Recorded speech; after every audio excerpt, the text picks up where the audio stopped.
Historian ऐसा मानते हैं कि अगर मुगल के बाद कोई शासन कर सकता था इंडिया में तो वो था मराठास। क्यों कहते थे ये अभी आपको पता चल जाएगा जब हम शिवाजी की हिस्ट्री को पढ़ेंगे। ऐसा कहते हैं कि मुगल के प्लेस जो इसको रिप्लेस कर सकता था या इसका स्थान ले सकता था वो थे मराठास। तो कुछ ना कुछ तो कैपेबिलिटीज उनमें थी ना, तभी तो ऐसा हिस्टोरियन मानते हैं। तो आज हम उन कैपेबिलिटीज़ को अनकवर करने वाले हैं और इसमें सिर्फ 5 मोस्ट इंपॉर्टेंट बैटल हम शिवाजी का डिस्कस करेंगे और जिससे आपको क्लियर हो जाएगा कि हिस्टोरियन मराठा को क्यों कंसीडर करते थे in the place of Mughal और क्यों वो चाहते थे या क्यों ऐसा अजम्पशन है कह सकते हैं या एक्चुअली रियलिटी है कि अगर कोई एक ऑल इंडिया एम्पायर बना सकता था तो वो थे मराठा। ठीक है, तो बिल्कुल लास्ट तक बने रहिएगा, बहुत ही मज़ा आने वाला है और इसमें बहुत ही इंपॉर्टेंट पॉइंट भी हम डिस्कस करने वाले हैं आपके साथ में। लेकिन उससे पहले थोड़ा सा हमको इंट्रोडक्शन लेना भी ज़रूरी है। किसके बारे में? तो वो है शिवाजी के बारे में। ठीक है, क्योंकि बिना इंट्रोडक्शन के मज़ा नहीं आएगा। अगर हम बात करें शिवाजी के बारे में तो कुछ इंपॉर्टेंट पॉइंट यहाँ पर जानना जरूरी है। इनके फादर का नाम हम देखें तो वो था शाहजी भोसले। क्या था भाई? शाहजी भोसले। ठीक है, शाहजी भोसले ये थे क्या? तो ये बेसिकली मिलिट्री कमांडर थे। क्या थे? मिलिट्री कमांडर थे। क्या थे? मिलिट्री कमांडर थे। ठीक है, इनकी माता जी की बात करें तो वो थी जीजाबाई। क्या थी? जीजाबाई। ठीक है, माता जी इनकी क्या थी? जीजाबाई थी।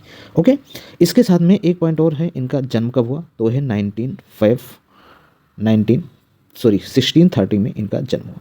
कहाँ पर जन्म हुआ? तो ये है एक फोर्ट्रेस है, वो है शिवमेर। तो शिवमेर के किले में इनका जो है जन्म हुआ। किनका? शिवाजी का। तो उनके पापा का नाम शाहजी भोसले, मम्मी का नाम जीजाबाई, जन्म 19 फेब 1630 और शिवमेर फोर्ट में इनका जन्म हुआ। ठीक, ये तो बेसिकली थोड़ा सा इंट्रोडक्शन है। थोड़ा सा और पॉइंट इसमें ऐड कर देते हैं।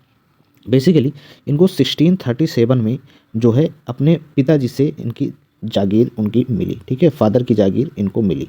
कब? 1637 में। इसके 10 ईयर्स बाद यानी 1647 में, ठीक है, इनके एक दादाजी थे जिनका नाम था कोंड देव। ठीक है, क्या था? कोंडा देव। उनकी डेथ हो जाती है और अब इनका जागीर का जो फुल चार्ज होता है वो शिवाजी के पास आ जाता है। ठीक है, जागीर का फुल चार्ज जो होता है वो शिवाजी के पास आ जाता है, नहीं पूरी शक्ति जो होती है वो शिवाजी के पास आ जाती है। ठीक है, एक कंपेन और याद रखना है, 1646 में हुआ, इन्होंने तोरना कैप्चर किया था। तोरना फोर्ट था। ठीक है, तोरना कैप्चर किया था कहाँ से? बीजापुर से। कहाँ से किया था? बीजापुर से। ठीक है, तो इन्हीं 3 पॉइंट से आप नोट कर सकते हैं कि शिवाजी की कितनी कैपेबिलिटी थी। बट हमारा यहाँ पर है डिस्कस करना 5 मोस्ट इंपॉर्टेंट बैटल की। तो चलिए शुरू कर देते हैं। फिर जो हमारा पहला बैटल है वो है बैटल ऑफ प्रतापगढ़। क्या है? Battle of Pratapgarh. ठीक है, बैटल ऑफ प्रतापगढ़। ये जो बैटल है ये हुआ था आपका 1659 में। कब हुआ था? 1659 में। जैसे आपको पता होगा कि बीजापुर जो आपका डेक्कन है, ठीक है, क्या है?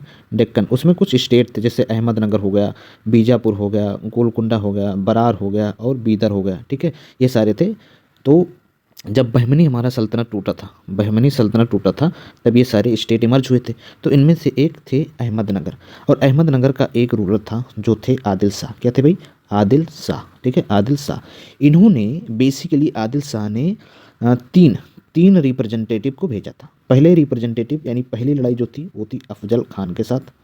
दूसरा जो इन्होंने भेजा था आदिल शाह ने वो था रुस्तम मजाई का, इसको भी हम आगे डिस्कस करेंगे। और तीसरा यानी लास्ट कंपेन जो अगेंस्ट शिवाजी इन्होंने भेजा था वो किसके अंडर में था? तो था सिद्दी जहाँ के अंडर में। किसके अंडर में? सिद्दी जहाँ के अंडर में। ये 3 लोग आदिल शाह जो बीजापुर के थे, सॉरी मैंने अहमदनगर बता दिया, नहीं बीजापुर के, आदिल शाह बीजापुर। ठीक है, आदिल शाह आप बीजापुर। ठीक है, आदिल शाह बीजापुर। तो इन 3 कंपेन भेजा था। तो पहला जो कंपेन था अफजल खान का था वो था बैटल ऑफ प्रतापगढ़। ठीक है, तो जो बैटल ऑफ प्रतापगढ़ है वो शिवाजी और किसके? अफजल खान, किसके? अफजल खान के बीच में लड़ा गया था। ठीक, इतना समझ में आया। यहाँ पर क्या हुआ कि शिवाजी ने अफजल खान को किल्ड कर दिया, मार दिया और यहाँ पर शिवाजी जो है विजयी हुए। अब जब शिवाजी यहाँ पर विजयी हुए तब ये एक लेजेंडरी फिगर बन गए डेक्कन में। ठीक है, लेजेंडरी फिगर बन गए और इनका नाम हो गया। तो ये था पहला बैटल जो हम डिस्कस करने वाले थे। अब बात करेंगे दूसरे बैटल। दूसरा बैटल जो था वो था बैटल ऑफ कोल्हापुर। ठीक है, battle of Kolhapur, battle of Kolhapur. ये भी 1659 के करीब ही हुआ था। और इसमें जो दूसरा मैंने बताया था वो था क्या? जनरल रुस्तेमजान। ठीक, जनरल रुस्तेमजान। ठीक है, या फिर जमान भी कहा जाता है, जमान भी कहीं पर आपको लिखा मिल जाएगा। प्लस शिवाजी, इन दोनों के बीच में हुई। किसने भेजा था भाई? तो आदिल साहब बीजापुर, आदिल साहब बीजापुर। इन दोनों में क्या हुआ भाई? तो कौन विजयी होगा? शिवाजी। शिवाजी यहाँ भी विक्टोरियस इमर्ज हुए, ठीक है, विक्टोरियस इमर्ज हुए, यहाँ भी शिवाजी इमर्ज हुए। अब दो बैटल हो चुके हैं, दोनों बैटल में शिवाजी इमर्ज हो चुके हैं। तो डेक्कन में अब इनका बोलबाला चलने लगा। क्या चलने लगा भाई? डेक्कन में इनका बोलबाला चलने लगा। यहाँ से औरंगजेब उस टाइम में थोड़ा सा जो है शांत होना शुरू हो गया। शांत होना मीन्स कि इन पर थोड़ा सा औरंगजेब का, जस्ट वन सेकेंड, हाँ, औरंगजेब का जो फोकस था वो शिवाजी पर बेसिकली बढ़ने लगा, लेकिन इन्होंने कोई एक्शन नहीं लिया, कोई भी एक्शन अभी तक इन्होंने नहीं लिया। तो बैटल ऑफ कोल्हापुर हो गई। अब एक जो बैटल है वो और इम्पॉर्टेंट है, जो हमारा तीसरा बैटल है, और बैटल ऑफ पवनखिंड। क्या है? बैटल ऑफ पवनखिंड, ठीक है। ये जो बैटल ऑफ पवनखिंड है ये भी बहुत इंपॉर्टेंट है। अब आप देख रहे हैं ना कि शिवाजी जो हैं वो दक्कन में अपना पैर जमा रहे हैं। ये हुआ था भैया 1660 में हुआ था। तीसरा जो मैंने बताया था किसके बीच में हुआ था? तो ये था सिद्दी जोहान के बीच में। कौन थे भैया? सिद्दी जोहान, ठीक है। ये आदिल शाह का ही एक कमांडर था, प्लस में शिवाजी। कौन थे? प्लस में शिवाजी। यहाँ पर कौन विक्टोरियस हुए? तो शिवाजी। शिवाजी कौन विक्टोरियस कौन हुआ? तो शिवाजी। यानी इस तीनों बैटल में शिवाजी जीते। क्या हुआ? शिवाजी जीते। अब आदिल शाह ने क्या किया? रिजल्ट क्या हुआ इन तीनों बैटल के बाद में? इन तीनों के बैटल के बाद में रिजल्ट ये हुआ कि आदिल शाह ने जो शिवाजी का किंगडम था, क्या था? शिवाजी का किंगडम था, उसको रिकॉग्निशन दे दिया, ठीक है, रिकॉग्निशन दे दिया। क्या दे दिया? रिकॉग्निशन दे दिया। कौन? आदिल शाह ने। किसने? आदिल शाह ने, जो उनके पावर को, शिवाजी के पावर को कम करना चाहते थे। ये तीन हो गया। अब यहाँ पर औरंगजेब को थोड़ा सा जो है सावधानी दिखाई पड़ने लगी कि अब हमको सावधानी करना चाहिए। तो इन्होंने 1660 में एक व्यक्ति थे जिनका नाम था शाइस्ता खान। किसका नाम था? शाइस्ता खान, ठीक है। शाइस्ता खान को इन्होंने भेजा। शाइस्ता खान को इन्होंने भेजा। शाइस्ता खान ने क्या किया? यहाँ शिवाजी डिफीट हुए, ठीक है। यहाँ शिवाजी क्या हुए? डिफीटेड। शिवाजी डिफीट हुए। लेकिन कहानी यहीं एंड नहीं हुई, कहानी यहीं एंड नहीं हुई। और शिवाजी जो है बेसिकली कैंप में नाइट अटैक इन्होंने किया, ठीक है। नाइट अटैक इन्होंने किया किसके ऊपर? शाइस्ता खान के ऊपर। और शाइस्ता खान यहाँ पर इंजर्ड हुआ। क्या हुआ? इंजर्ड हुआ। लेकिन यहाँ पर अब भी रिजल्ट कुछ नहीं निकला। अब फिर औरंगजेब परेशान हुआ 1664 में, ठीक है। 3 हो चुका है, 5वां बैटल। 1664 में औरंगजेब ने 2 आदमी को भेजा, ठीक। औरंगजेब ने कितने आदमी को? 2 आदमी को भेजा। एक आदमी जो थे वो थे राजा जय सिंह। कौन थे भैया? राजा जय सिंह। और एक थे दिलेर खान। और कौन था भाई? दिलेर खान। तो राजा जय सिंह और दिलेर खान, इन दोनों को भेजा।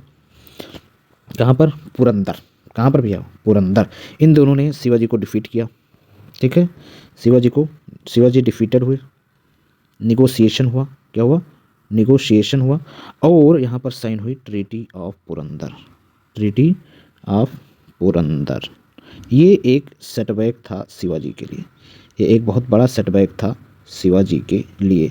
अब ट्रीटी ऑफ पुरंदर क्या है यहाँ पर हम डिस्कस नहीं करेंगे, लेकिन अगर आप बैटल देखें तो दक्कन में उन 3 बैटल के बाद मास्टर एक ही था, वो था शिवाजी, और जिसकी वजह से औरंगजेब को निगोशिएशन भी करना पड़ा, ठीक है। हालांकि बैटल ऑफ पुरंदर जो हुआ या ट्रीटी ऑफ पुरंदर हुआ, ये शिवाजी के लिए थोड़ा सा क्या मतलब बहुत ज़्यादा ही कह लो कि नुकसानदायक था। इतना अच्छा इनको उससे रिजल्ट नहीं मिला, ऑब्वियसली लॉस ही हुआ, ठीक है। लेकिन उसके बाद में क्या हुआ कि शिवाजी ने फिर कुछ टाइम बाद 1760 में धीरे धीरे अपना एरिया कैप्चर शुरू कर दिया। तो ये इसकी एक ब्रीफ हिस्ट्री है शिवाजी महाराज की। और उसके बाद में 1670s में 80 में तो इनकी डेथ हो गई थी। इन्होंने अपने आप को छत्रपति भी जो है टाइटल दिया, जब इन्होंने बेसिकली कह लो कि रियलिटी में या फिर अपने आप को क्या किया? राजा बनाया या फिर एम्परर बनाया, ठीक है।